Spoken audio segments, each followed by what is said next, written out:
Nakalimutan ko niya. Lagi naka-smile dapat para confident tingnan. Hindi nga kayong 3 beses para hindi kayo ba? Ano ba naman yun?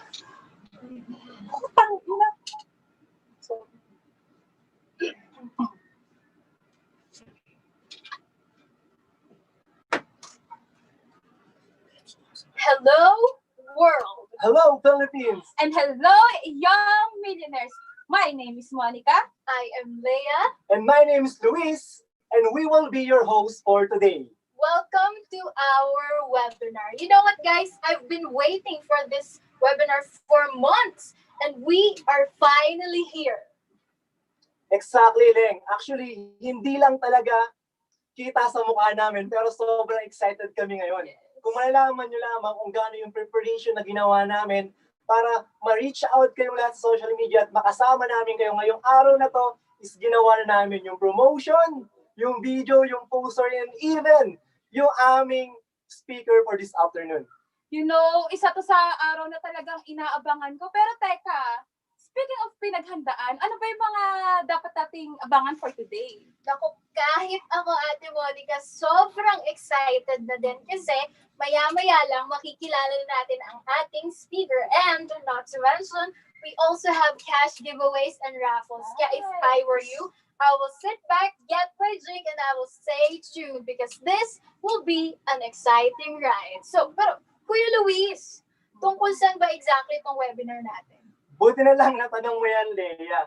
Actually, hindi lamang talaga yung webinar yung pinaka-excited dito. Or even yung games, yung raffles, o yung giveaways yung pinaka-abang-abang dito. But bagkos kabang-abang din dito yung ating topic at yung objective kung bakit natin ito ikinandak ngayong araw na to. Number 1 reason dyan is to create a financial awareness and empower students to undertake a massive financial education through online and to help people managing their money more effectively to achieve financial being. So guys, dun pa lang, di ba? Nakaka-excited. Na-excited na ba kayo? Yes! Ayun, kung excited na kayo, we encourage everyone habang nanonood kayo is itabi nyo yung ballpen ninyo at notebook para makapag-take down notes kayo ng mga importanteng details na matututunan ninyo this webinar. Alam nyo ba na na-mention kanina na magkakaroon tayo ng giveaway? So, malay nyo, mamaya sa mga matututunan ninyo is dun kami kukuha ng mga possible questions. So, wag na natin itong patagalin pa. Let's start this with the prayer. Let's call on Ray Nubla for our opening prayer.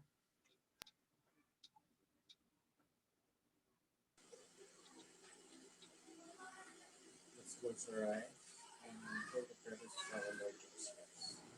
Let's pray.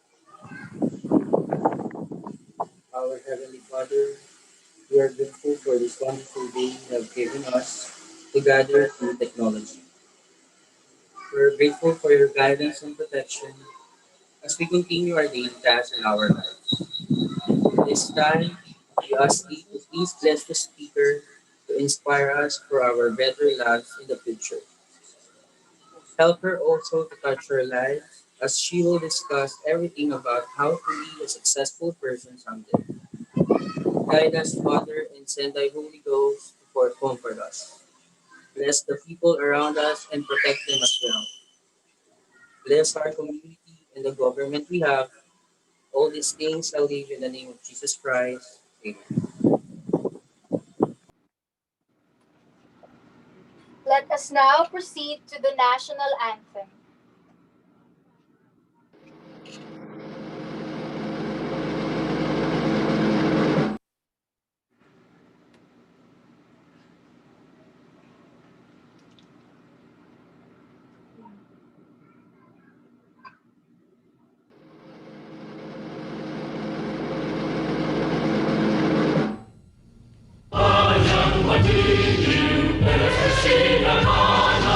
Alam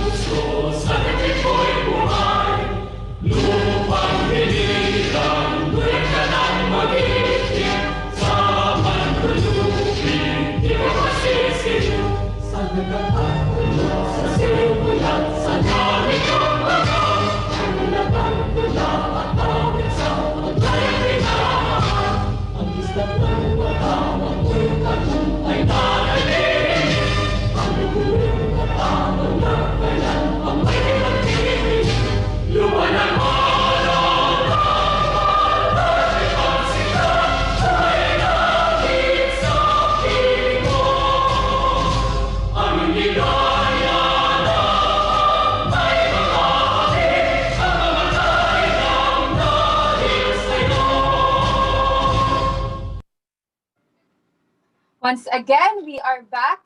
And for opening remarks, I would like to introduce Mr. Benigno Castillo. He is an extension coordinator, OJT advisor, accreditor, and he have also taken up masters in business education. Once again, let us welcome Mr. Benigno Castillo. Okay, to the energetic Dean of the College of Business Administration, the Assistant Dean, Dr. Chanda Tinga, our area chair from the Marketing Management Program, Dr. Ramon D. David. We welcome you for the first ever virtual presentation of the College of Business Administration. And good afternoon. Some people say that money is the root of evil, but the truth is the opposite. It is a sad fact that a lot of people regard money as something we should not aim to have, or we should not focus on having. It is a sad fact that young adults like you are told repeatedly by society through social media and sometimes even in school that you should only aim to be a good citizens of the country, obedient children to your parents, and responsible human beings. The truth is that learning the financial ropes to success and learning how to be a millionaire at a young age will definitely make easier for you to become a good citizens of the country, responsible human beings, and generous children to your parents. As a matter of fact, learning these topics will make you even better citizen or citizen children, neighbors, friends to others. And I hope you will learn more from our speaker today. Thank you and good afternoon. Okay, mabuhay tayong lahat.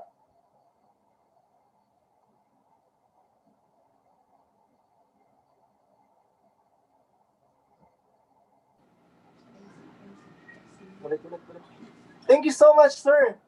Maraming salamat po sa napaka-inspirational opening remarks po ninyo, and we appreciate you, sir, for allowing us to conduct this webinar today. Once again, our advisor, Mr. Castillo, thank you so much po.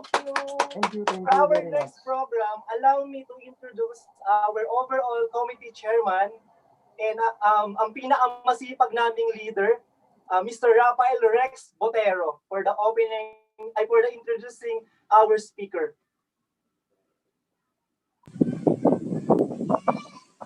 Our research speaker is a product of University of Santo Tomas, who took up zoology. She also took units of law at Ateneo de Manila University, has earned a verified certificate at Harvard University, took up basic of strategic management at International Business Management Institute in Berlin, Germany, took up social work practice on community org at University of Michigan. She managed the Elorde Group of Companies, Chief Operating Officers of Elorde Group of Companies, Chief Operating Officer of Johnny Elorde Management International. She also worked as Public Relations and Marketing Director of the Elorde Sports Center, Board of Director of Montessori High, and the CEO of Elorde Sporting Goods International. She's been an active community servant for the past 11 years and counting. Served as president during Rotary year 2011 and 2012. Furthermore, governor of Rotary International District 3810, a major donor plus Rotary Foundation, faculty committee of Rotary Institute, and the program chair of Intercountry Committee. She is an awardee of 2017 Ulirang Ina Foundation Incorporation, 2014 Women of the Sports Award, recipients of numerous leadership awards, both from government and private institutions, and recipients of numerous distinguished awards as resource speaker. Ladies and gentlemen, It's my pleasure to introduce our research speaker who is very close to my heart and served as my governor when I was the president of Rotary Club of Rotary International District 3810. Please welcome Imagine past Governor Liza B. Elorde. Let's give her a round of applause. Good day, everyone. Let me begin my presentation by asking you this first question. Who wants to be a millionaire? I guess all of us will raise our hands for all of us would want to become a millionaire. My second question is it easy to become a millionaire? I bet not all of you will raise your hands. My third question is, would you believe that you can be a millionaire in 3 to 4 years? I guess you are all wondering if this is true. My dear friends, the power to believe in your dreams is the strongest power you can ever have in your hands. It is believing without any doubt that your dreams will become a reality. And this day will definitely come when you can say, I have lived my dreams of being a millionaire. Most of you here are graduating students in business administration. In your 4 years in college, or maybe more, have you ever experienced having no money at all in your pocket? Really, really zero. Or maybe just enough for your transportation. And not even an extra money for recess or lunch. And you get frustrated almost every day because you do not have that spending power in your hands. You can buy the latest gadget in town. You can buy a branded rubber shoes or shirt, or go to a good restaurant, try the latest craze of baked sushi, or the unlimited samgyeopsal, or the Italian restaurant, or the bar at BGC, where you can bring your girlfriends, or have that urge to have muscles and abs, to work out in a gym, and try boxing, or mix martial arts. And all because you do not know how and where you can get that elusive 5-letter word called money. Then definitely you can say that you have money problems. And you think that this is the biggest problem in the world, money. But don't fret, because it is not only you experiencing this. Poor, middle, and even rich people are having this money problem. The only difference is the degree of how much money you need. So basically, your money problem is determined by yourself and you alone and the socio-economic status you are. Which follows that money is always a problem. Let us first tackle how much money the average millennial has in savings, if ever there is. Of young millennials, which Go Banking Rates defines as those born between the 1980s and 90s and are now between 18 and 24 years old, which is your bracket, I suppose, 67% have less than 50,000 in their savings account, and 46% have zero savings. So, where do you stand here? It is said that there are two kinds of Phil-millennials, or the Filipino millennials. One are those millennials who come from affluent families. Most are well-educated, coming from schools with very high tuition fees, tech-savvy, well-traveled, and cosmopolitan with their choices in life. Market researchers and advertisers are naturally interested in them as a target demographic. These are, of course, young people with a lifestyle that affords them to experience the best the world has to offer. The other kind of film millennials, which comprise the majority, are those millennials who are of mid-income family or from poor families. They have limited lifestyle. They may be tech-savvy but are not well-traveled. They may have undergone very different experiences and life chances, even if they may belong to the same age group. So that this kind of millennial might not really have savings at all in the bank. And because they don't have savings at all, then it follows that they cannot be a millionaire. My answer and your answer must be a big no. The findings of the National Youth Assessment Study 2015 are also instructive.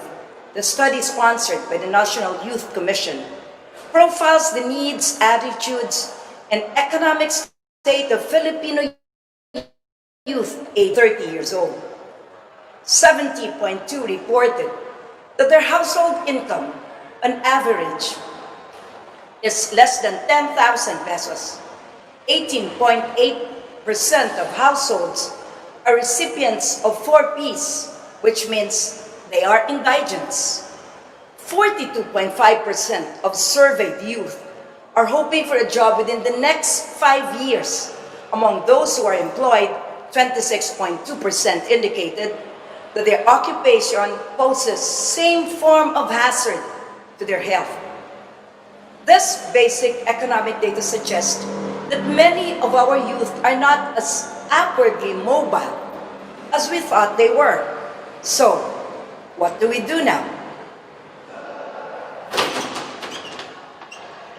After your graduation, you must look for a job.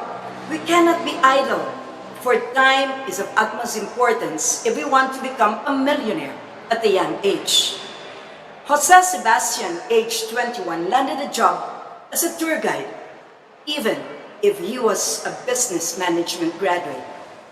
Looking for a job related to his course was difficult to find. Jose Sebastian was getting a 14,000 monthly salary, and after all deductions of tax, his take-home pay was 12,000 pesos. He made tips of an average of 3,500, which added up his income to 15,500 per month. Still, he could not freely meet all of his expenses. He was not paying rent nor other utilities such as electricity and water because he was living with his parents. All he had to spend are just for his essential needs, such as load for his cell phone, transportation, modest food, and some leisurely hangouts. But why is it that he cannot save? He could very well put a 1,000 savings, but still he cannot do this. It is because Jose Sebastian was an impulsive spender.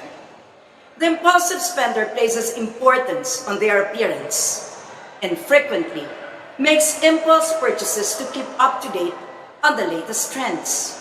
Though they somewhat enjoy shopping and do not like spending actively, they seek bargains which further enable their impulsive spending behavior. It is already too late to notice that he was spending more compared to what he was earning. And worst, he noticed that he was borrowing money already from friends. Maria Isabel graduated from college and immediately landed a job in sales. She was also earning the same amount as Jose Sebastian. She was even giving 2,000 to her mother. But why is it that she was able to have a savings of 2,000 a month? It was because she only buys what is really needed. She is not tempted in things that she knows will break her financial capacities. She is satisfied with what she has at the moment. She was determined and focused to to live her dreams. Anna Cristina, 22, got a job as a clerk and was receiving an entry salary of 15,000 pesos. She is fond of selling anything under the sun that gave her an extra income of 5,000 pesos. At nighttime, she furthered her studies by enrolling in a course on managing a business on a scholarship grant.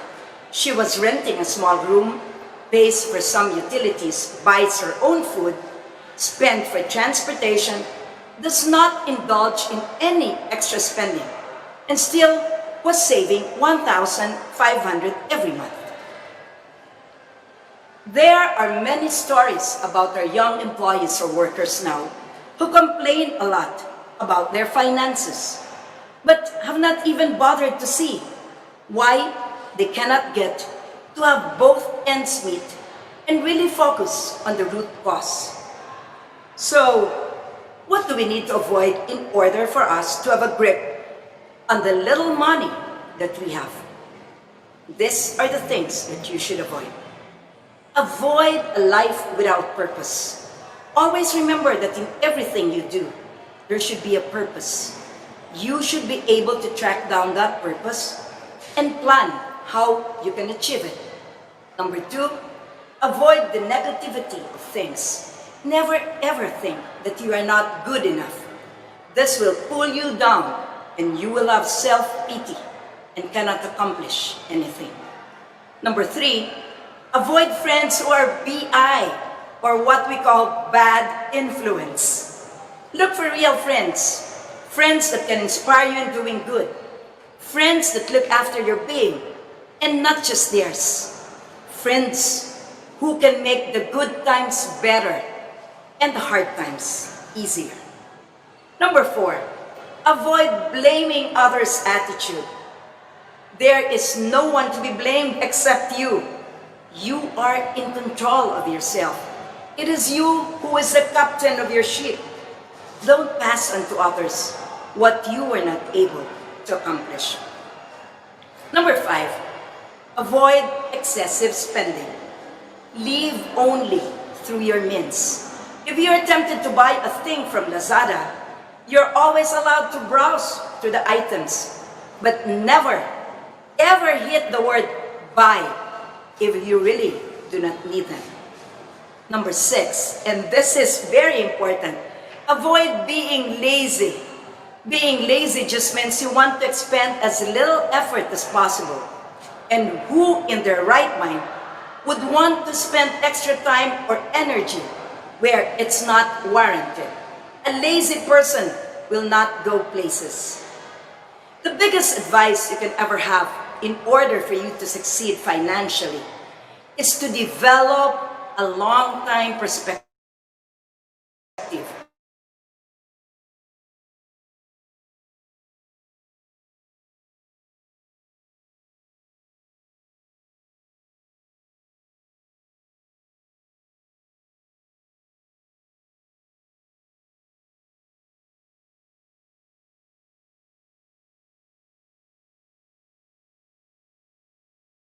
Energy.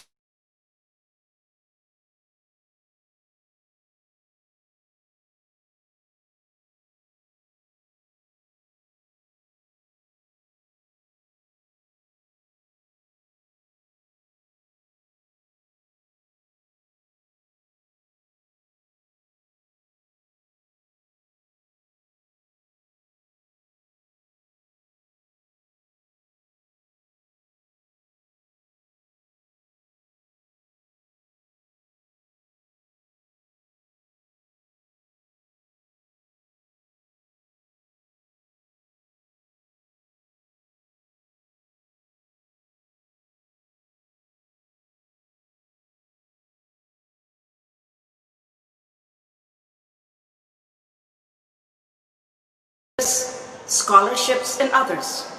Then, identify your expenses or money spent. And these are your housing, transportation, food, utilities, taxes, entertainment, giving, personal care, savings, insurance, and others. Remember, that your net gain should be more income than expenses, and your net loss more expenses than income. Consider the following. Jane has a net gain. What could be done? She could place money into savings because she has excess, pay debts, or meet other goals. Peter has a net loss. What could be done? He must adjust his spendings or increase his income. Let me show you the 2018 Family Income and Expenditure Survey of the Philippine Statistics Authority. In 2018, the results showed that Filipino families had higher earnings with 313,000 average annual income compared to estimated average in 2015, which was 268,000, or a monthly income of 27,000 pesos. Similarly, the average annual family expenditures of family increased from 216,000 in 2015 to 239,000 in 2018, or monthly expenses of 19,000 pesos. Average annual family income increases across all deciles. From 2015 to 2018, average annual family income exhibited an increase in all deciles. You may look at the graph now. In 2018, the average family income ranged from 113,000 pesos for the first income decile, or those considered the lowest 10% income group, to 867,000 for the 10th decile, or families belonging to the highest 10% income group. In the same year, the average annual income of families in the 10th decile was about 8 times of those in the first decile. This is narrower compared to the 2015 results, wherein the average in the 10th decile was 9 times of the average in the first decile. Adjusting for the inflation between 2015 and 2018, using the 2012 prices, the average annual family income in 2018 is valued at 267,000 at 2012 prices, while the average annual family expenditure in 2018 is valued at 203,000. This will equate to a savings of 64,000 per annum. Let us look at the cultures of Pinoys in spending. In relation to this, I would like to show you how an average Filipino does his spending. The graph will show an example of a family who has a monthly budget of 20,000 pesos. The biggest slice of the budget is allocated on food, which occupies 17% or 7,400.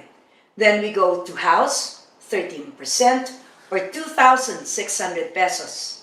Health, which is 9% or 1,800 pesos. The child's education, which is 11% or 2,200 pesos. Transportation, which is 5%, is 1,000 pesos. Bank account and savings, allotment is 6% or 1,200 pesos. Communication is 6% or 1,200 pesos also. Clothes is 5%, which is 1,000 pesos, and other expenses, which is 8%, is 1,600 pesos.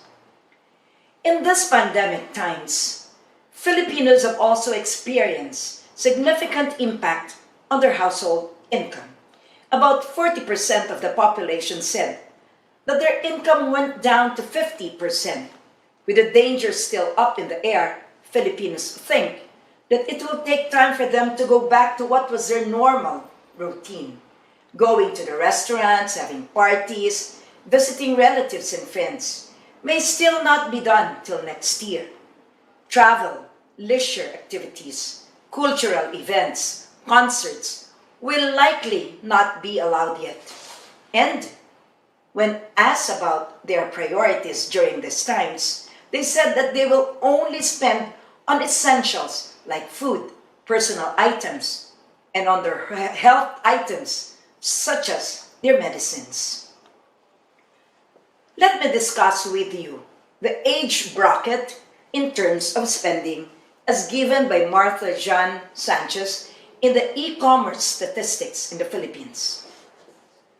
She said that as consumers age, both their level of spending and the way they allocate their spending changes.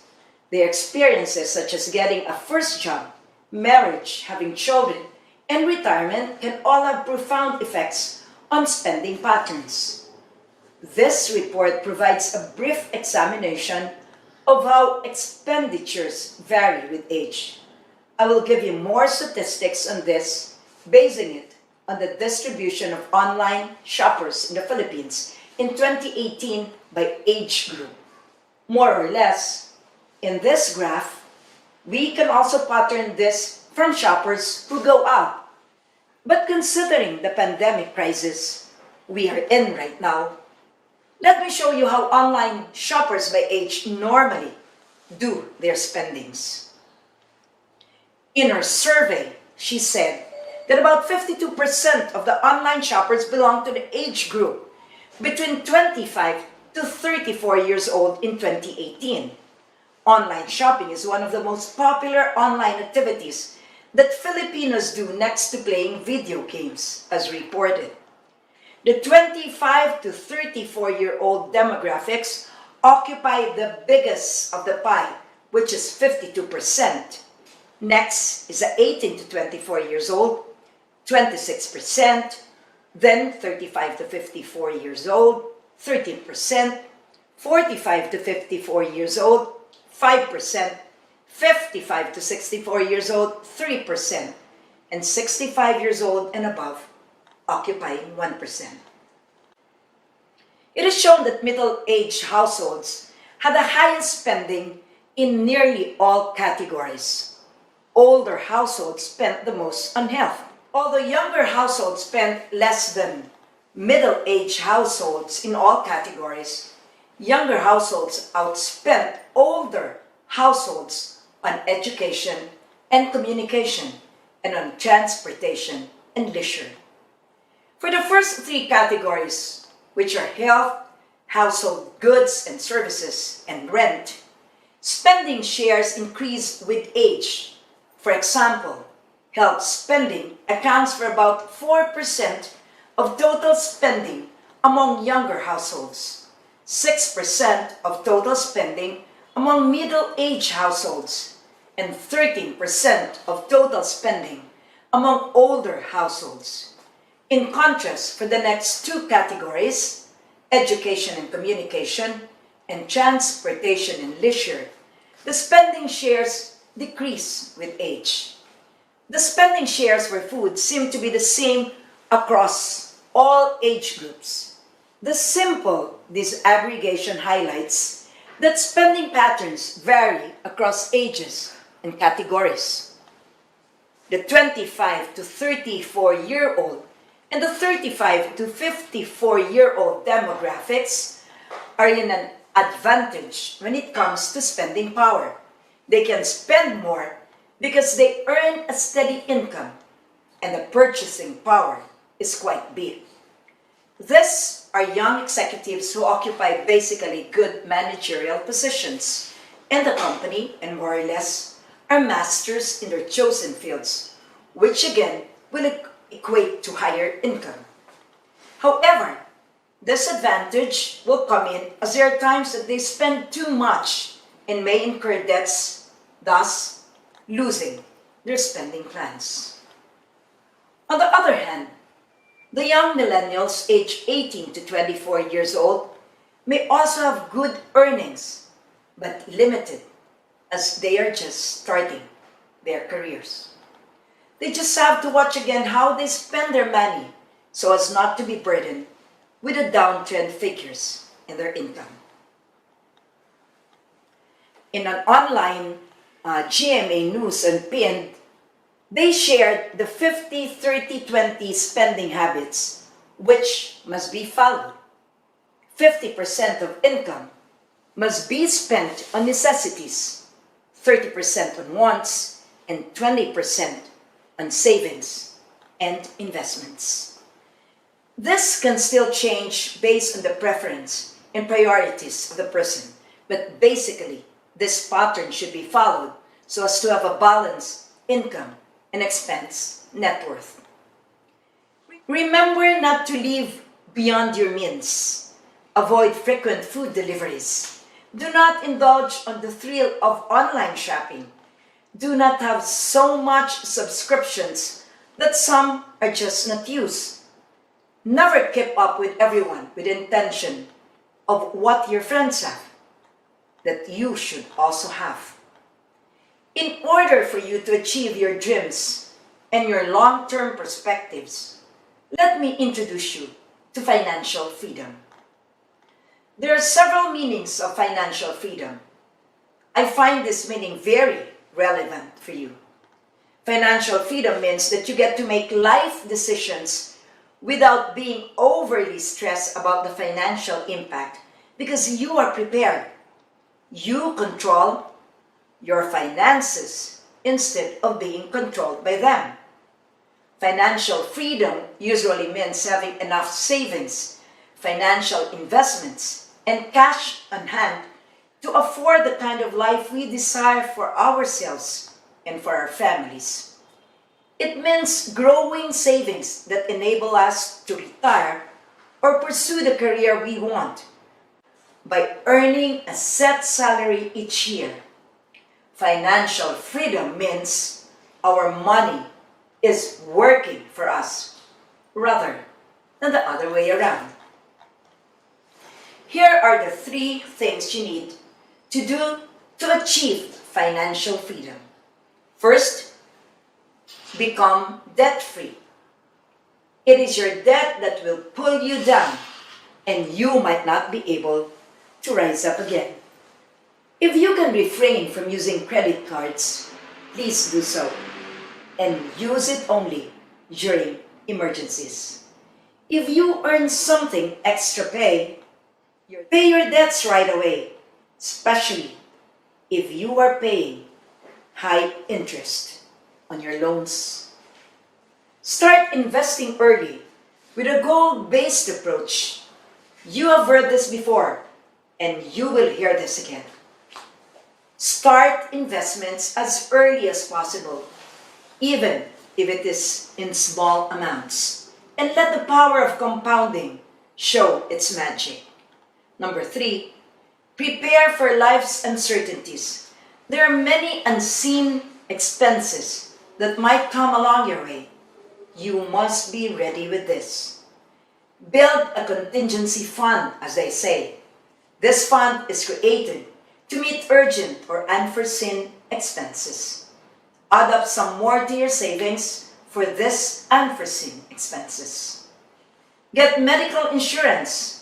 Rising health care costs and no health insurance means one medical emergency can set your goal to become financially free back by years. So to ensure your investments are not wasted in paying medical bills, then get health insurance. Some are wondering, what's the difference between financial independence and financial freedom? What is financial freedom versus financial independence? What's the difference? Many people use the terms interchangeably, but there are distinct differences between the 2 ideas, and they can lead to very different lifestyles. Most believe financial freedom is the end goal, and financial independence is an important step to get there. Financial independence is the status of having enough money or enough income to pay one's living expenses for the rest of one's life without having to be employed or dependent on others. Income earned without having is commonly referred to as passive income. If you have this income, you are financially independent. Bottom line is, financial freedom can be attained by always think that you have a goal in life and you want that goal to be accomplished, whether it's 3, 5, 10, or 15 years from now. Before I end, allow me to tell you my humble story. Again, I hope I was able to impart some financial tips for you. I am really not a financial person per se, but learning from my experiences as a businesswoman and the knowledge I got from reading books, studying more, talking to financial experts, and learning the ropes of growing my finances, I guess are my best weapons to tell you that it is not impossible to become a millionaire. Here is my story. I came from a family whose roots are from Nueva Ecija and Samar. The Vicencio family who taught me the value of savings at a young age. But I thought, what will I save when my only money during that time was just enough for my transportation? I have just a sandwich with star margarine in my bag and a simple lunch of fish or vegetables, which my loving mother would pack for me and my siblings every day. We are 11 in all, 7 girls and 4 boys, and you can just imagine how life would be difficult for my parents to try to send us all to a good school. Yes, I went to the best schools. I graduated elementary and high school at St. Paul's College in Parañaque and finished my Bachelor of Science degree in zoology course at the University of Santo Tomas. But graduating in these schools, I know, took a toll on my parents. My mother was a simple housewife. My father was a journalist who wrote for Manila Times, Manila Chronicle, and other papers in the 60s. And when he retired, became a gentleman farmer in northern Samar, mechanizing a farm of rice and coconut. I remember my parents would stay all months long in Samar and would just send us money for tuition fees and food.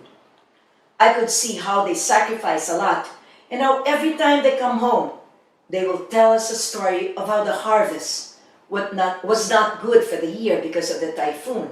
That is why we should save and save with all our might.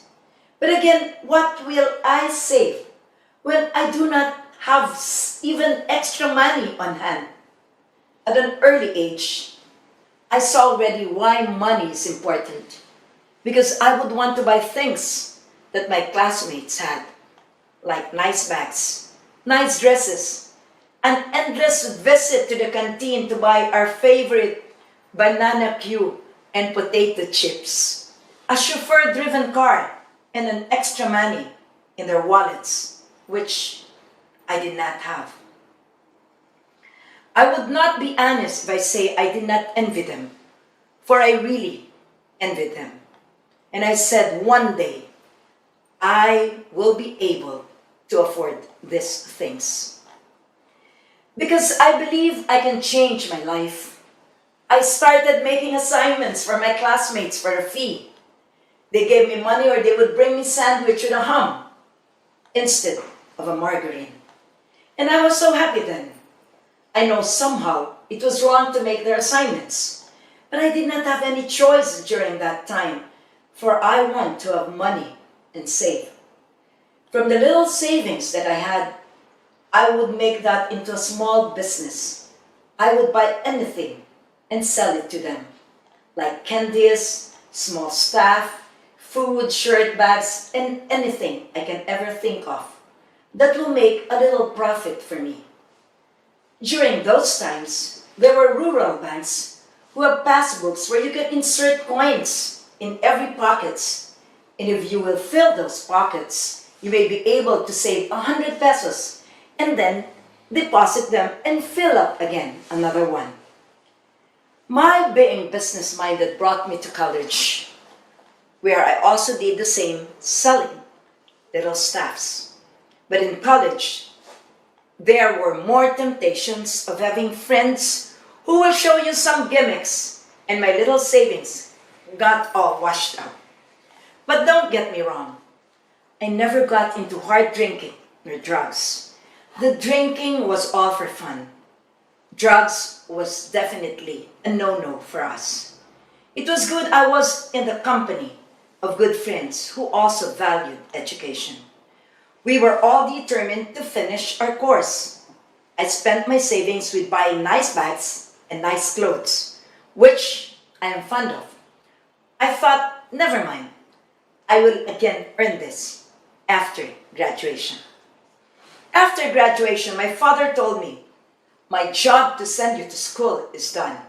If you want to get married after going down the stage and taking your diploma, it's your choice. As parents, we have done our part. I was so surprised in my father, for he was so strict when I was in school, not to entertain suitors, which of course I violated. But after hearing that I could marry after my graduation was a shock to me, for I was really keen on having money by working. It was a challenge for me. And so, instead of continuing my education to become a doctor, as I was a science graduate, I started looking for a job as a sales and marketing person. I got good pay and again started saving up. When I had savings, I would again go back to my selling staff and added a modest income for me, and also started having sidelines of tutoring high school students in their homes. My direction in life was focused on one day, I will become a millionaire. I had pretty good savings then, and I said I could venture into a small party favor shop business. At age 24, I married a man who was comfortable in life. Johnny is the son of the legendary world champion Gabriel Flash Elorde, and they were respected and loved by our countrymen. They were humble, very religious, and even if they were considered well off, they valued relationships and helped a lot of people who would knock daily at their doorsteps asking for help. My savings helped also their business, and with my savings, I continued with opening up my party favor shop, a sporting good, investment in some business with friends, buying properties, and growing our money in anything that I could ever think of. Slowly, I was living my dream. And modesty aside, I was big, and the rest is history. My dear students and friends, it is important for you to know that as I grew up my finances, I also grew up my friends and associates. I also learned the value of giving back. My corporate social responsibility extended to my being a Rotarian who served as president of my club, a district officer, and eventually a district governor. I will never ever forget that if I am earning millions now, it is because I also have a great number of friends who have influenced my personal and business life, and in which I will always be indebted, for I know that with what I reap, I must also share with those in need and do more good in the world. Thank you very much for this opportunity to address you. Maraming salamat po. Magandang araw po sa inyong lahat. Thank you.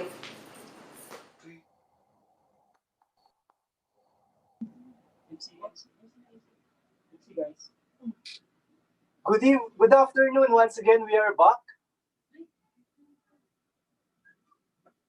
Thank you so much ang aming mahal na speaker, Governor Liza Elorde. sa napaka-inspirational talk and message ninyo sa amin. So, one thing lang na, na sobrang, ako nahook ako dun sa speak ni Gob nung sinabi niya na avoid a life without purpose. Always remember, everything you do has a purpose. Wow.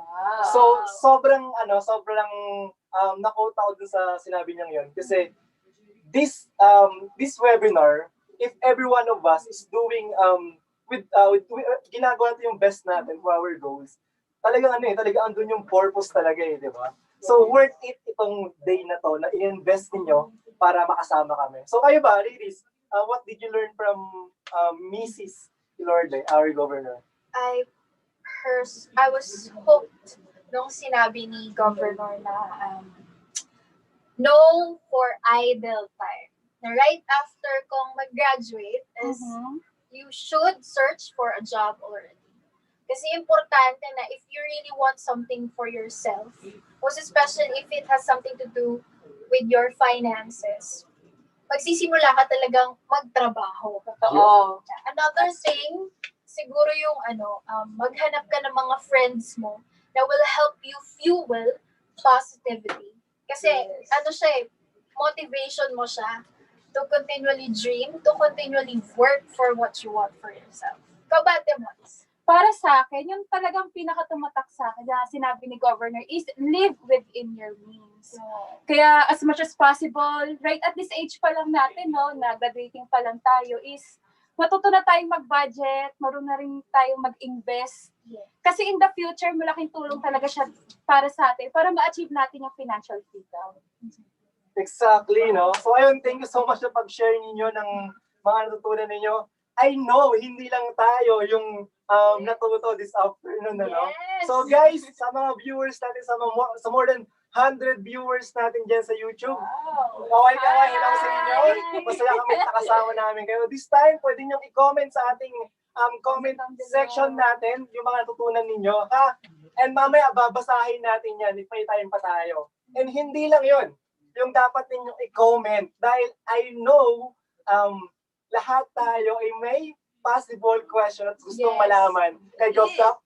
Di ba may mga questions kayo? Yes. Ayan guys, ito na yung time ninyo. Comment down sa ating section kung ano yung magiging questions ninyo. And mamaya, ito good news, mamaya makakasama natin si Governor Elorde for live at sasagutin niya yan dito sa ating session mamaya. So guys, i-comment nyo na ang inyong mga possible questions at gagather namin yan mamaya at tatanungin namin mismo kay Governor later on. Thank you so much, Kuya Luis. And I'm again back, Leia. And for our intermission number, I'm sure excited na kayo. Excited na ba kayo? Yes, Excited ako dyan. Kilala ko yan, malupit yan. Not to mention, this are one of the most talented guys I've ever seen. Wow. Considering na napakabata nila. Oo. Feeling ko pag magkatabi kami yan, tito ako niyan eh. pero ayun talaga, I agree dun sa talent nila. So huwag natin itong patagalin. Huwag na natin patagalin pa. Please welcome SFLs.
That you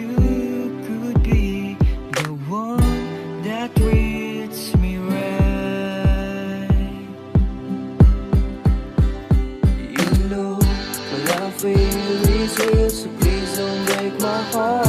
And I know sometimes we feel so tired, but the power of love that we share to each other will last till death do us part.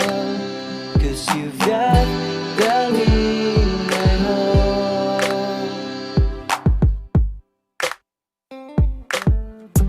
Baby, I'm so glad that you were mine. You were mine.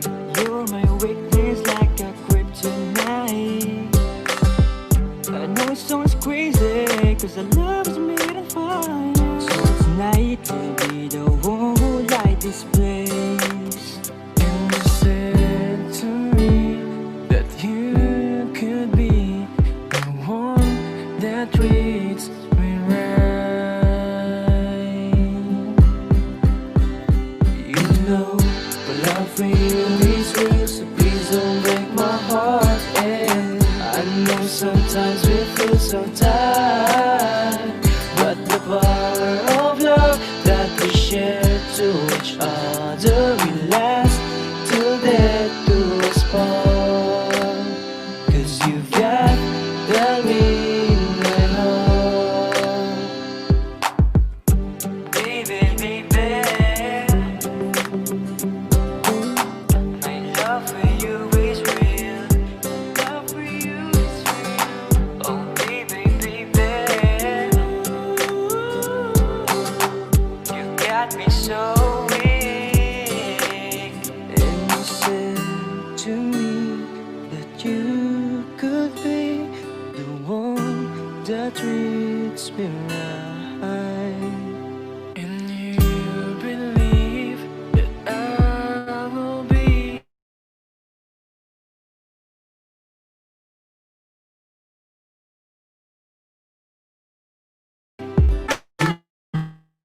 No, it's real, so please don't break my heart. And I know sometimes we feel so tired, but the power of love that we share to each other will last till death do us part.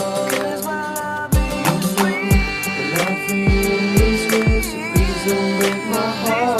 And I know sometimes we feel so tired, but the power of love that we share to each other. 'Cause you've got the in my heart.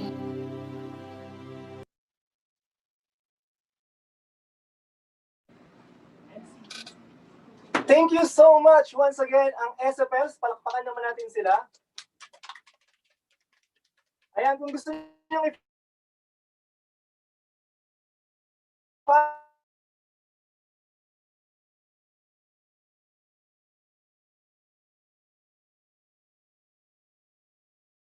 next time, ayan, sabi namin sa inyo kanina, muli nating iimbitahan ang ating mahal na Governor for Life para sagutin ang ating mga katanungan. So let's welcome ang ating mahal na speaker, Governor Liza Elorde. Hi, can you hear me? Naririnig ba ako? Yes po. Hi, magandang hapon sa inyo. Alam nyo, nagpapasalamat ako because you gave me the opportunity to address you young people. Alam mo ang mga kabataan, malapit yan sa puso ko dahil may mga anak ako na hindi naman batang-bata, but matanda sa inyo ng konti. But ano mo, I really know how to handle them, yung ganun ba, yung relationship and everything. So, malapit sa akin yung mga kabataan na kapareho nyo, lalo na mga estudyante. And thank you so much because nabigyan nyo ako ng time para makapagsalita and ma-share ko man lang yung kahit na konting alam ko sa finances. Thank you po, Gov. Napaka-inspirational po sa amin nung life testimony ninyo and even yung practical step na binigay nyo sa amin kanina. So for now, Gov, ready na po ba kayo sa mga questions ng ating mga viewers? Yes, wala namang problema. First question po, Gob. Handa na po ba kami maging milyonaryo? Kailangan handang-handa na kayo, lahat kayo. I wanna see you one of these days or mga ilang taon from now that when you graduate, pag naging milyonaryo naman kayo, wag nyo naman akong kalimutan, imbitahan nyo naman ako magkape. Yes, Opo, Gob. Kalimutan, Gob. Kailangan magkakape tayo. Yes po. Opo, Gob. Kahit na hindi na sa Starbucks, kahit saan lang. Thank you po, Gob. Thank you po, Gob. Gob, for first question po na galing sa ating mga viewers is si Miss Lay. si Leia po ang magbabasa ng questions. Leia? Good afternoon po, Gob. Afternoon. The first question po, nanggaling po kay Mr. Mark Manahan. Can you be rich but not happy? Thank you. Thank you very, very much, Mark, sa question mo. Alam mo, ang dami-daming tao na mayaman, pero hindi naman masaya. Siguro nakikita nyo yan. Why? There are many factors that contributes to being happy and at the same time, mayaman ka. Sa tingin ko, happiness is the most important thing in life. Kasi kahit na marami kang pera, kung hindi ka naman masaya because of certain factors around you, then I think money is useless. Ang gusto kong ipaalam sa inyo that when you have money, importante yung relationship nyo sa mga taong nakapaligid sa inyo. Di ba? Importante yun dahil hindi puro pera ang mundo. Although of course you can buy, they always say you can buy happiness with money, but hindi puro ganon, hindi araw-araw pwede mong gawin yon. In fact, sa akin, that's why I'm telling you, young people, na napaka-importante ng relasyon nyo sa ibang tao. Ako, ang pananaw ko, basta hindi ako gumagawa ng masama sa ibang tao sa araw-araw na ginagawa ko, kahit ako kumikita na ng marami or whatever, basta hindi ako nang aagrabyado ng tao, is very, very important for me. And please do not forget, when you earn, ito ang gusto kong ipaalam sa inyo, na when the time comes that you become a millionaire, o kahit na hindi na millionaire, when you earn a little something, always give back. Diba? Sa aming mga negosyante, this is what we call CSR or the corporate social responsibility, na giving back, sharing what you have. Kahit hindi marami yung pera mo, you could give back. You could offer your services like us, di ba? Kaya ako nag-Rotarian. In fact, Rotary, if the others do not know, Rotary International is the #1 humanitarian organization in the world. And kami, yung pamilya namin, even my children, and my daughter-in-laws, yung girlfriend ng mga anak ko, hinikayat ko silang maging Rotarian kasi ito yung giving back. It's service above self. So sa akin, hindi kailangan masyadong, kung marami kang pera pero hindi ka naman masaya, then it's useless. Thank you so much po, Gob. Talaga pong nakaka-relate kami para dyan. And for our second question po, how old were you when you achieved your first million? This is from Rajeline Blanca. Rajeline, secret. Hindi naman secret. Like, if you've heard my story, yung personal story ko, siguro at the age of 24, between 24 and 25. Meron ng konti, and I was maaring wala ako nung cash na 1 million, yung cold cash na 1 million, but I had little investments wherein when you sum it up, parang magiging 1 million na rin. But the cold cash of 1 million was not there, and slowly I was building it up kasi hindi ako tumigil hanggat hindi ko ma-achieve yung dream ko. And as you were saying earlier, you should have a purpose in life, and yun yung tinitignan ko. I was living up my dream kasi libre naman mangarap, di ba? So, mangarap lang kayo. Wala nang bayad yun eh. Yes. Thank you so much po, Gob, sa honest question po, as answer po ninyo. Na-pressure po yung mga viewers natin na more than 24 years old na po right now. Pero thank you po for the third question po. For the third question, this is from Jerry D. Before you became a millionaire, pwede ko po bang malaman ano po yung ginagawa nyo? Were you an entrepreneur or meron isa po kayong empleyado? When I graduated from college, I really would want to become a doctor, di ba? Kasi be a zoology ako. But I was thinking, ayoko nang mag-doktor kasi another 4 years, may rural pa.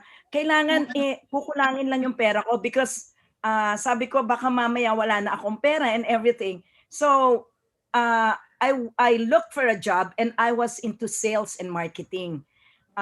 Yung sales and marketing na yon honed up my talents. Hindi ko nga alam na siguro dahil madaldal ako, nakaka-influence ako ng tao na bumili nito and everything. So I was slowly, doing my job in PR and marketing, and on the side, I was having yung mga sideline. Mahilig ako kasi doon di ba? So kailangan you never have to stop on one goal lang. Ang ibig nga nila, may sinasabi nga sila na for you to become a millionaire, kailangan daw may 5 kang pinagkakaabalahan. 5 sources of income, whether it's sideline, your job, yung mga ganon, for you to become a millionaire. So, bago ko naman na-achieve yun, ang dami ko din pinagdaanan. So, kung kayo, when you fall, tayo lang, di ba? Kagaya nga mga champion, kahit bumabagsak na sila, tinamaan sila. Kailangan kang umangat, di ba?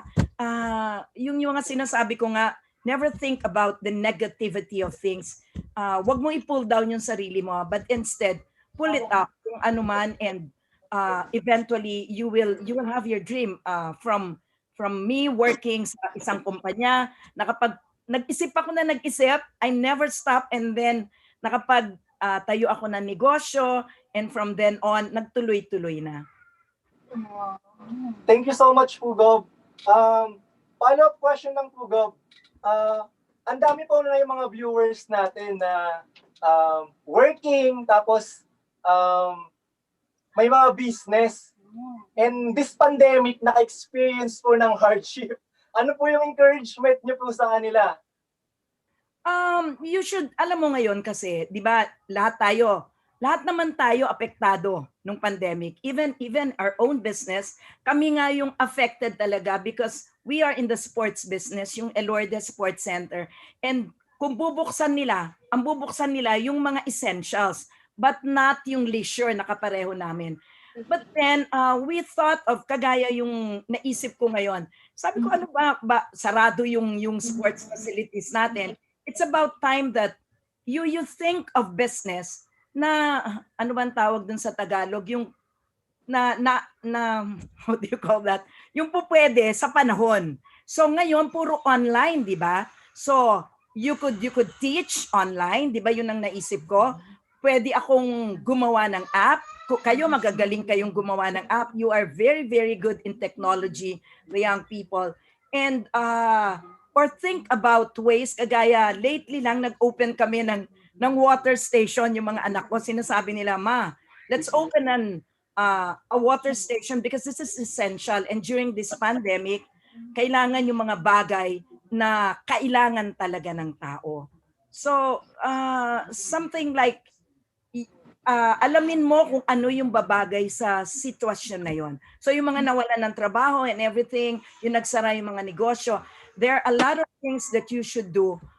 Particularly online business, yung food deliveries, ang dami nun, di ba? So pwede yun, magturo ka online and everything. So I think it's really the mindset kung anong gagawin mo. If you have the will to do that, kayang-kaya mo yun. Thank you po, Gob. For our next, I think, 2 more. Meron pa tayong 2 more questions. This question po is from Koji Villamor, and ang question po niya is, advice you can give to a student to achieve his goal? I think I've discussed that earlier in my presentation. Like you also mentioned that sa akin kasi ang umpisang-umpisa, kailangan may purpose in life, di ba? You just cannot study, aral lang ako, aral, antay na lang. Kailangan isipin nyo, para saan ba itong pag-aaral ko? Saan ba yung focus ko? what is my plan in the future? Ano bang gusto kong maging in 3 years, in 5 years, 10 or 15? When you think about that, you think of your long-term perspective. Yung nakikita mo sa sarili mo in the future. And when you think about that, gumawa ka na ng spending plan mo, which I have discussed earlier. And then ang pinaka-importante, igawin mo into action. Because kahit na anong isip mo, kunyari sinabi mo, gusto ko maging mayaman, gusto ko maging milyonaryo, gusto ko lahat ito. Gusto mo lang yon pero hindi mo naman ginawa. When you say that, ano yung kasunod nun? Dapat gumawa ka ng aksyon. Paano mo makukuha yun kung after graduation you don't look for a job? And when you have your job, mag-isip ka kung paano ka pa uunlad. Diba? Think about ways on how to develop yourself. So, ang dami-dami mong pwedeng pag-aralan on the side. So, learn more and never stop learning. Akin, yun talaga yung key. Don't stop learning. Ang daming opportunities. You just have to check what kind of opportunities are right in front of you. Kasi, and please, hard work and patience. And wag daw tamad, di ba? I've told you there's a picture there na tamad ka, gusto mong umunlad, pero higa ka naman ng higa every day. And number one important also is your friends, di ba? Umanap kayo ng kaibigan na makaka-inspire rather than pull you down. Kasi importante din yung kaibigan. Okay lang gumimik, di ba? Sa edad dyan ng mga kabataan eh. I mean, gimmick is okay, but isipin nyo din na naghirap yung mga parents nyo to send you to school, especially if you belong to the middle income or medyo, hindi naman, oo. Isipin nyo kung ano yung paghihirap ng parents nyo, and when you think about that, then eventually makikita nyo yung dreams nyo in the future. Thank you po, Go. So ayun, guys, sa mga student na kapwa namin na nag-graduate na, so ayun, huwag maging tamad. Focus dun sa goals natin. Yes. And Go, for the last question, galing sa ating live si Sir Isaac, paano po makakaalis sa utang? Ayun po yung paano makakaalis Okay. sa utang. Unang-una, Isaac, huwag kang mangutang.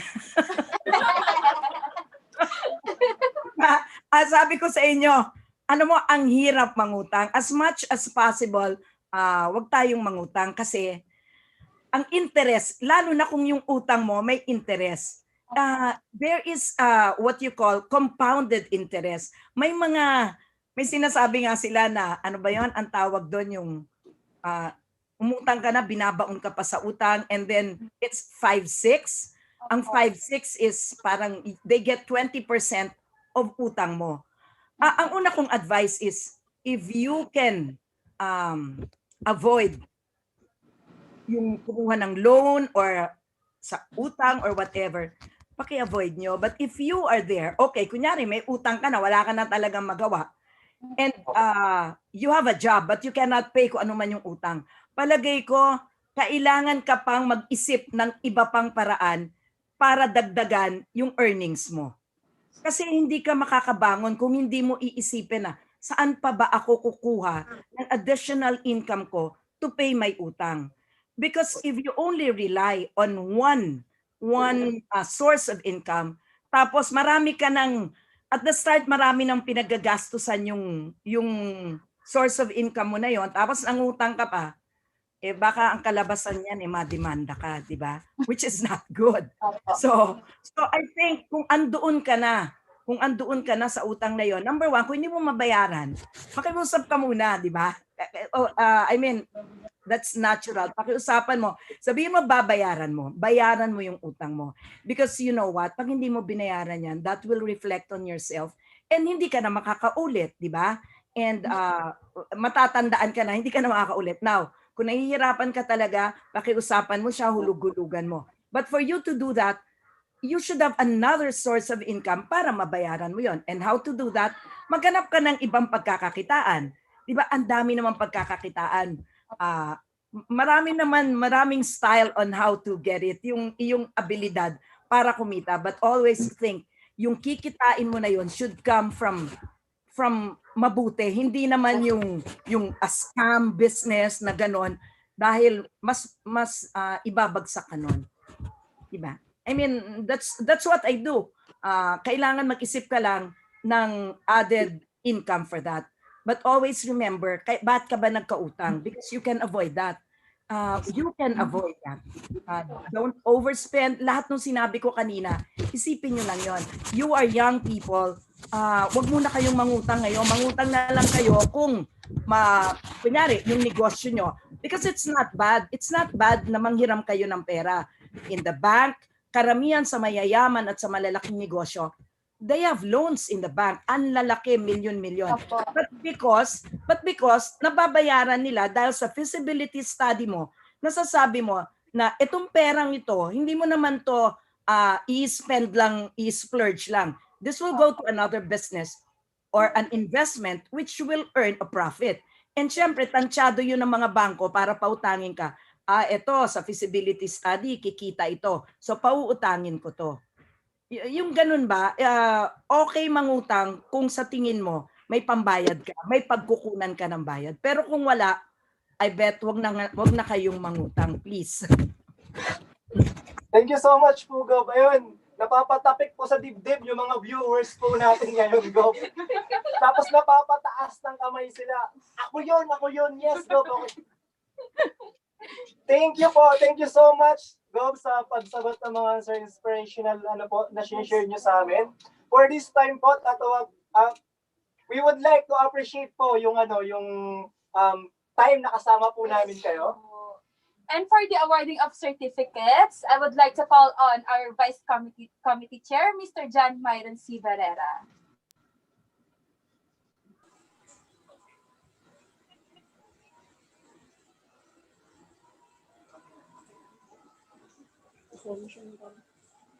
In behalf of the committees, allow me to read you the citation. Republic of the Philippines, Liloyo Amang Rodriguez Institute of Science and Technology, Nagtahan, Sampaloc, Manila. College of Business Administration, major in Management. Certificate of Appreciation is hereby awarded to Governor Liza B. Elorde for grateful acknowledgement and sincere appreciation for valuable service rendered as resource speaker in the webinar entitled Learning Financial Ropes and Essentials for CBA Graduating Students, How to Become a Millionaire at Young Age, via Facebook and YouTube Live. Given this on 8th day of December in the year of our Lord. Signed by Professor Benigno A. Castillo, Advisor, Rafael Rex G. Botero, Overall Committee Chair, Dr. Ramon G. David, Area Chair of Marketing Management, Dr. Willie O. Gapasin, Dean, College of Business Administration. Thank you. Thank you. Palakpakan Thank po you natin very si much. Gob. Thank you. I'm honored. Thank you. Thank you, Gob. With regards sa certificate and our token of appreciation, our overall committee chair, Mr. Botero po, will contact you para po mahatid sa inyo personally. Maraming salamat po. Thank you. Thank you very much. Thank you. And please be a millionaire. Yes. Thank you, Gob. Thank you. Maraming Thank you for salamat. your support. Thank you po. Once again, ng ating mahal na Governor. Salamat. I can leave now. Okay. Thank you po. Salamat. Salamat sa inyo. And good luck everyone. And congratulations in advance. Salamat. Thank you po. So ayun guys, narinig niyo ang mga sagot sa mga katanungan ninyo. Thank you. And I know marami kayong learnings about it. So, hindi lang yan yung kaabang-abang for this afternoon. Yes, eto na. We promised earlier na mamimigay kami ng GCash or load. So, eto na. Ano ba yung mechanics, Leng? Bago ko i-explain yung mechanics, no, shout out muna sa ating 100 viewers. Hello! Hi! Okay, now, we mentioned na meron tayong tinatawag na pop quiz. Pop quiz! Now, for this pop quiz, the MCs will be asking few questions na may kinalaman sa ating webinar. Yes. Okay. In this portion, you only have to comment in our comment section yung sagot. Halimbawa, ang tanong ko ay, ano ang tawag sa prutas na ito? Kunwari ang sagot ay apple.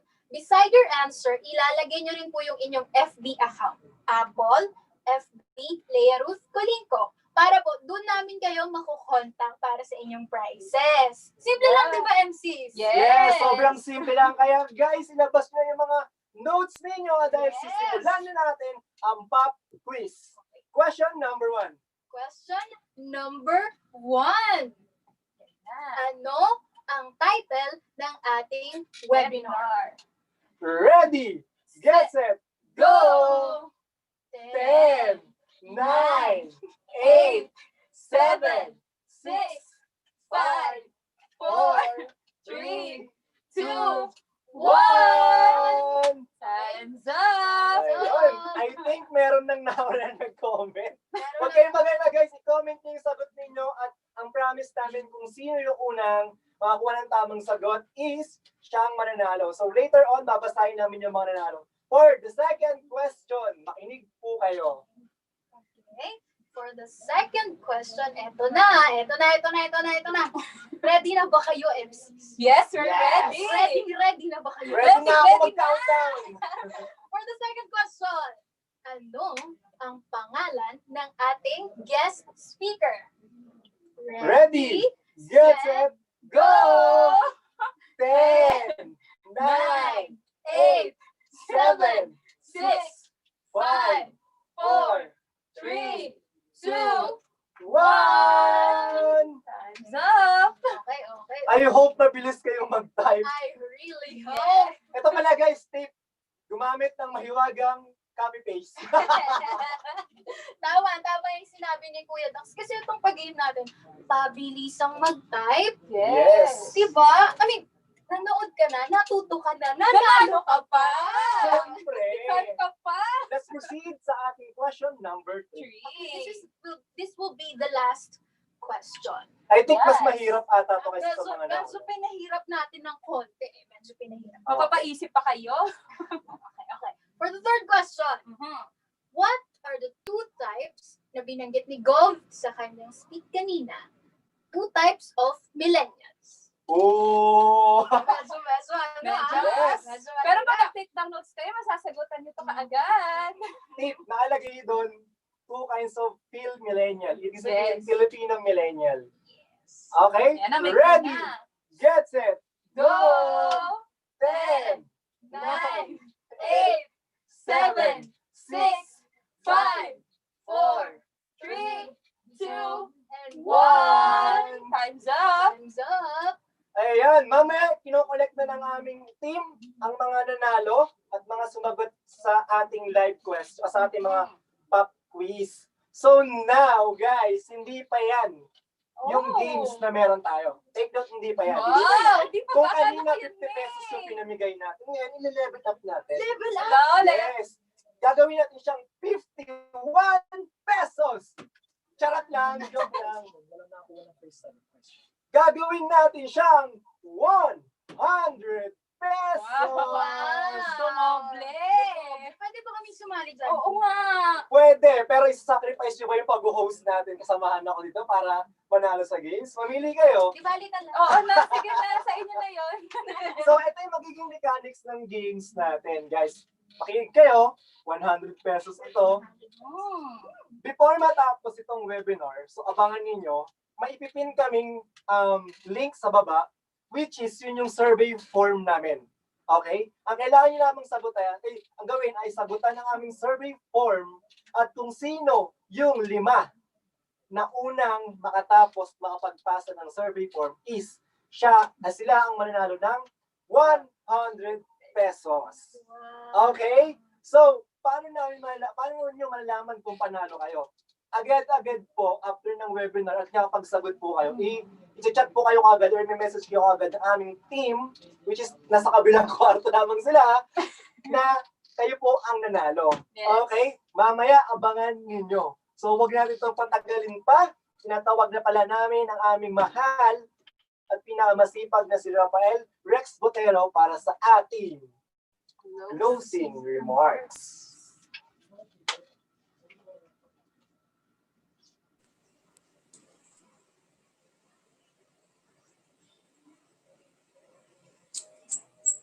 To Dr. Willie Gapasin, the Dean of the College of Business Administration, to Dr. Shanda, the Associate Dean of the College of Business Administration, to Dr. Ramon David, Chairman of Marketing and Management of College of Business Administration, to Professor Benigno A. Castillo, our advisor, to the Faculty of Business Administration, Iris Manila, to Governor Liza B. Elorde, to Management 41, and to the whole viewers, good afternoon. Allow me to start this message by saying thank you so much, and it means a lot. I know that my word is not enough to express how thankful I am that we were able to execute this webinar smoothly despite of everything, such as pandemic. At first, I doubted myself that I can't make it because of personal responsibilities I really have to prioritize. But the moment Dean and Advisor Castillo called me, I took the challenge and grabbed this opportunity to learn and to develop myself more. This webinar would not be possible without the guidance of our Lord because of pandemic. We, the committees, were able to execute what we have planned. Thank you, Lord, for never-ending protection you have given to us to be able to execute what we have imagined. I personally would like to grab this opportunity to say thanks to our beloved Dean, Dr. Willie Gapasin. Thank you so much for trusting me with an opportunity as well to handle this kind of project. Despite of the pressure, I am super thankful kasi you were always there whenever I need your advice, whenever I need your insights upon making decisions. Thank you so much, Sir Willie Gapasin. As well as to my professor advisor, Professor Benigno A. Castillo, who never doubted my capabilities since then. Thank you so much for always trusting me, sir. Your advice, your thoughts, were always there whenever I need it. Lahat po ng pagtitiwala na binigay niyo sa akin ay napakalaking bagay na habang buhay kong ipagpapasalamat. Because hindi lang naman po ako yung maraming business students or BA students ang talagang capable or qualified enough to do this, but you chose me. That's why I'm very grateful. I'm very thankful that you have chose me to do this project. Thank you so much po, Sir Castillo and Sir Willie Gapasin. To my committees, thank you so much, guys, for supporting me from start up to end. Maraming salamat sa lahat ng tulong, sa effort, sa oras na ibinigay nyo to make this webinar more possible. We may have disagreement, but rest assured, your suggestions, your thoughts, your insights, your effort are highly appreciated. Maraming salamat sa inyo, and I'm looking forward na makatrabaho ko pa kayo ulit soon. To Management 41, page of students, maraming salamat sa inyo sa patuloy niyong pagsusuporta, sa patuloy na pag-shares, pag-contribute individual and financial contributions. Maraming salamat po sa inyo. Without your contributions, guys, this webinar would not be possible. Kaya maraming salamat po. To my managers, to Leia, to Monica, and to Ray, to my core team, maraming salamat sa inyo. Maraming salamat sa araw na walang tulog, sa araw na kailangan nating mag-call in order to execute, in order to discuss what we need to do, what we have to prepare. Maraming salamat sa inyong lahat, mga committees. Without you guys, without my core team, I think mahihirapan ako kung ako lang mag-isa to. Kaya super salamat po sa inyo. To my managers, to Monica and Leia Ruth, thank you so much for the endless support, for the endless rehearsal ng scripts, sa pag-prepare, ng captions and everything. Thank you so much. To Myron Barrera, thank you so much for always there whenever I need you. Thank you for being one call away. And most especially sa mga pagsagot ng mga expenses somehow. Maraming salamat. Lalo na sa free charge ng computer. To Mr. Ray Nubla, thank you so much dahil kahit hindi mo na nahawakan yung laptop mo, kahit lagi ko nang dala bit kung saan man, maraming salamat because you trusted me. Gamitin ko every time na meron ganitong kalaking project. To Kuya Jerry, na lagi kong kausap buong magdamag, umaga, tanghali, maraming salamat po kasi hindi ka nananawang sagutin yung mga tawag ko. To Kuya Dakles, who's from the north, thank you so much for traveling para makarating dito in order na makasama ka namin to the actual webinar. Super maraming salamat po. To Rufa Make Estadio, maraming salamat as well for the endless effort na i-edit, i-revise whenever we have some thoughts, some suggestions about the video. Maraming salamat pang. To Kuya Mark Manahan, thank you so much for offering your house na dito namin i-execute itong webinar. Thank you so much for allowing us to use your home, your connections and everything para po magawa ito ng successful. Maraming salamat. If may hindi man ako ma-mentions, again, I'm very thankful for everyone who really contribute to make this webinar more possible. Maraming salamat po sa inyong lahat. Again, maraming salamat po sa inyong lahat. Your effort means a lot and I really appreciated it. I am Rafael Rex Gonzalez Botero, your overall committee chair, signing off. Thank you. Thank you so much to our overall committee chair, Mr. Botero. Now, we have the names of our winners. Ito na! In fairness, mabilis yung magsipag-comment. So, what I have in here are the winners for the pop quiz. Are you guys ready? Ready! Drum roll, please. Okay, for our first winner, Mr. Lagman Mark Angelo. Congratulations! 50 pesos. Loan or Gcash. Next. Okay, for our second winner, we have Maria Teresa Tejolan. Wow! Congratulations! And last but not the least, our third winner, my beloved friend, Miss Janine Benaobra. Wow, congratulations! Liza! Classmate namin. Bilis Congratulations! mo, So ayun guys, sinabi namin sa inyo, sumali kayo. Pero nakita namin yung efforts niyo, yung mga comments niyo sa ating comment section. Congratulations at salamat sa support. And ito na, i-announce namin yung mga nanalo sa ating survey form. Sabi naman namin sa inyo eh.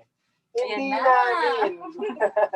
Malalampasin ito. Kaya, sino ba ang mga nanalo? Okay. The first winner. Ready na ba kayo, MC? Ready! Ready na ba kayo? For Ready, 100 ready! pesos. Okay, for 100 pesos, Mr. Hernan Olivero. Oh, Congratulations! Congrats! Next. Okay, next. Mukhang hindi nyo to kilala eh. Kilala ko yan. Hindi nyo to kilala. Kilala ko yan. sino ba yan? Francis B. Arca. Solid! Yes! Isa ka talaga sa mga nauna. Amen! Nakaka-receive sila ng answer kapag sumagot sa survey. Okay. Number 3, Vincent Nicoyco. Congratulations! Wow. Congratulations!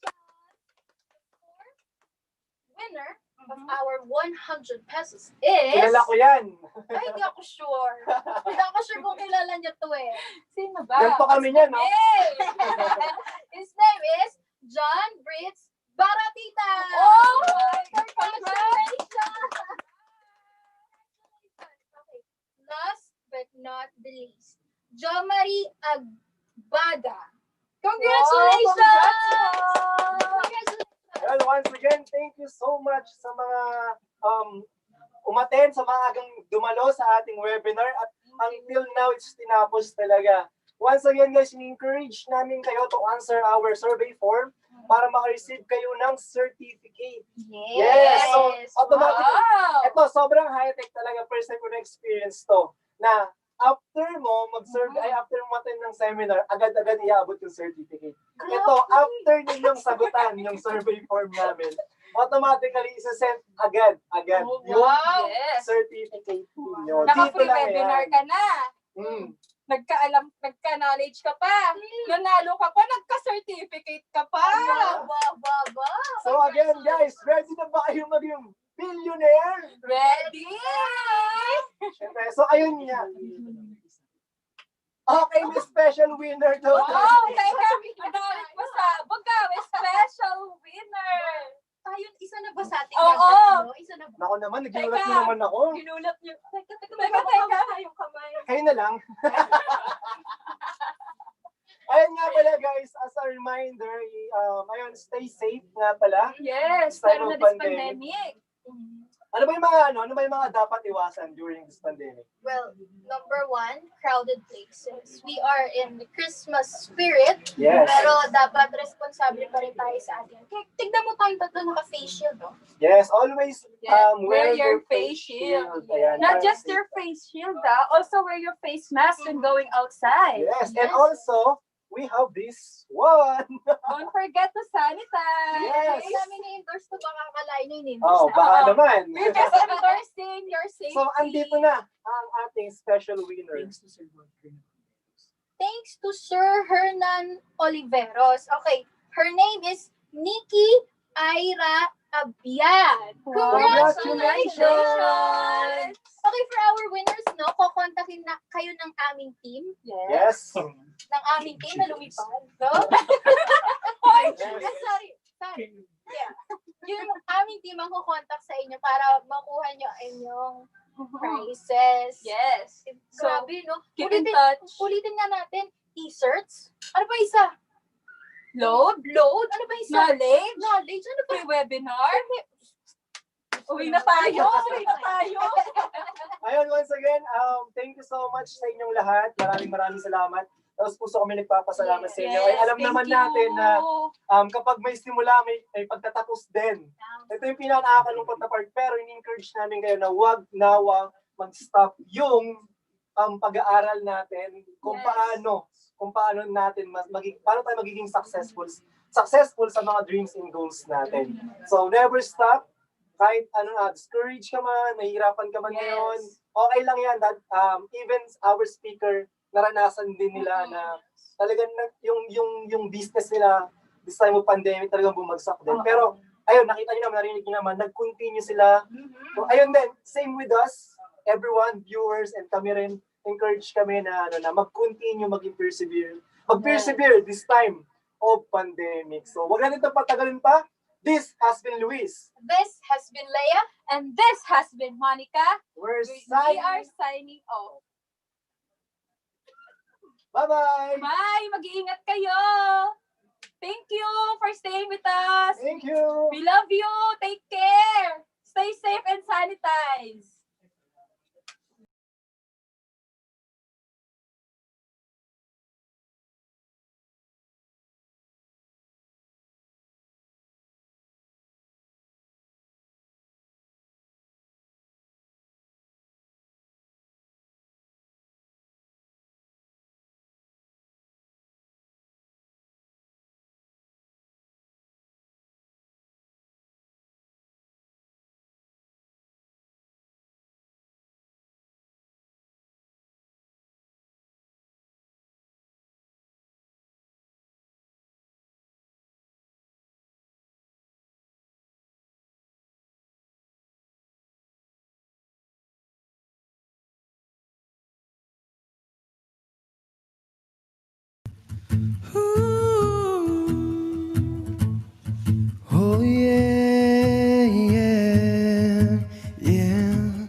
to understand that in this unfair world we don't have to love again.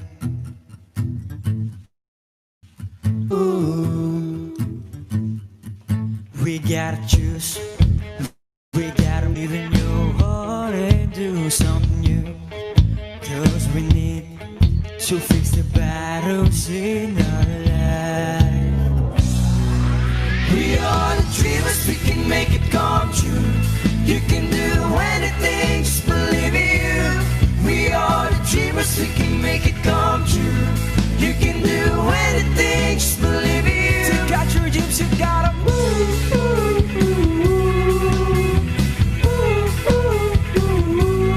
We are the dreamers, we can make it come true. You can do, believe in you, just believe in you. They say you cannot do it, but I know that we can fight for it. That in this unfair world, rise again. We gotta choose, we gotta move, believe in your heart and do something new. 'Cause we need to face the battles in our lives, alright. We are the dreamers, we can make it come true. Anything, just believe in you. We are the dreamers, we can make it come true. You can do anything, just believe in you. To got your dreams, you gotta move.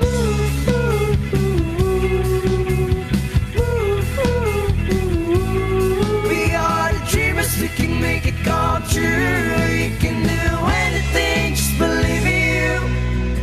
Believe in your heart. I'm praying to God. I know you can do it. 'Cause you are a dreamer. We are the dreamers, we can make it come true. You can do anything, just believe in you. We are the dreamers, we can make it come true. You can do anything. 'Cause I believe in you. We are the dreamers. We are the dreamers. Oh, oh. We are the dreamers, we can make it come true. You can do anything, just believe in you. We are the dreamers, we can make it come true. You can do anything, just believe in you. To got your dreams, you gotta move.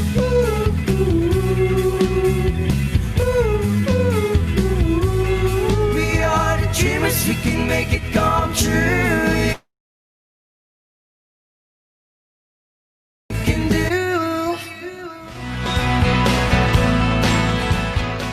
Hi guys, we're SFS. You're watching Letters and Music.